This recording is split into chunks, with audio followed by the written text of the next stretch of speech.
Bonjour Thierry Guerrier. Bonjour Cécile, bonjour Patrick, bonjour à tous. Vous parlez des papilles flingueurs ce matin, c'est-à-dire Nicolas Sarkozy et François Hollande. Le premier a été dégagé par les électeurs en 2012. Le second, lui, n'a pas eu le courage de les affronter, les électeurs, en 2017. Et il s'est auto-dégagé lui-même en quelque sorte. Et pourtant, Nicolas Sarkozy, comme François Hollande, sévissent encore. Ils occupent toujours l'espace médiatique et n'aident pas vraiment leur camp respectif, républicains et socialistes, à faire émerger en ce moment des idées et des personnalités nouvelles pour offrir autre chose aux électeurs en 2022 que le seul duel annoncé Macron-Le Pen. La semaine dernière, c'était Nicolas Sarkozy sur le plateau de TF1 qui tentait de convaincre les Français que sa condamnation est une injustice, dit-il, critiquant au passage, à demi-mot, le parquet national financier. Et ce week-end, François Hollande, lui répondait dans le Parisien aujourd'hui en France en défendant cette institution judiciaire créée sous son quinquennat. Les papis flingueurs, en effet, de la politique française font de la résistance, continuent leur duel à distance,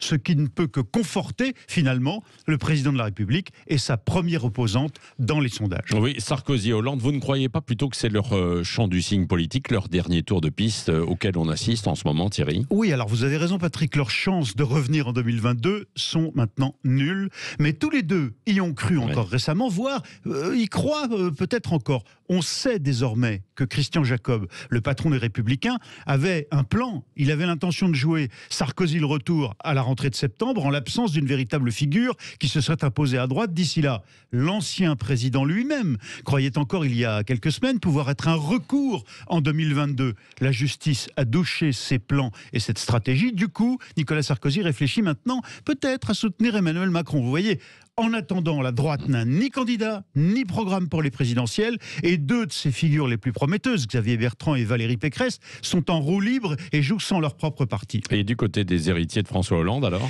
C'est pas mieux. La gauche est enfermée. Par exemple, en ce moment, dans le débat politicien sur le Nini, ni Macron, ni Le Pen. Jean-Luc Mélenchon, hier, a encore répété qu'il ne donnerait pas de consigne de vote en cas de nouveau duel de second tour de ces deux-là. Du coup, François Hollande a beau jeu de regretter, dans le Parisien aujourd'hui en France, ce week-end, l'absence de ligne politique claire à gauche qui rassemble, il a même ces mots, quand on n'a plus d'identité, on n'a plus d'électeurs. Alors c'est cinglant de sa part, mais l'autre ancien président de la République ne formule aucune idée dans cette interview, aucune idée nouvelle, et n'apporte son soutien à aucune des figures montantes du PS. Voilà, c'est du pur Hollande, on ne se mouille jamais et on n'aide pas vraiment les siens. En tout cas, les papis flinguent encore, mais dans les pieds des leurs. Merci Thierry Guerrier, vous reviendrez pour le petit déjeuner de l'actualité tout à l'heure. Nous serons ensemble à 9h moins le quart.